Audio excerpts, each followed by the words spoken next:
New ইয়র্কে Bangladeshi Uber চালকের উপর হামলা। You are watching awazpd.us. Please like, share and follow our channel.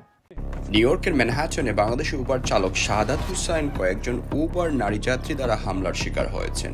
তিনি পেশাগত দায়িত্ব পালনকালে গত শনিবার গভীর রাতে ওই হামলায় মারাত্মকভাবে আহত হন।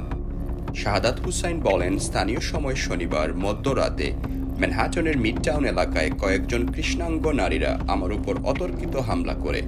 যাত্রী পিকআপের সময় ধারণ ক্ষমতার বেশি যাত্রী হওয়ায় আমি রাইড রিফিউজ করি। এরপর ওই নারীরা দলবদ্ধ হয়ে আমার উপর হামলা চালায়।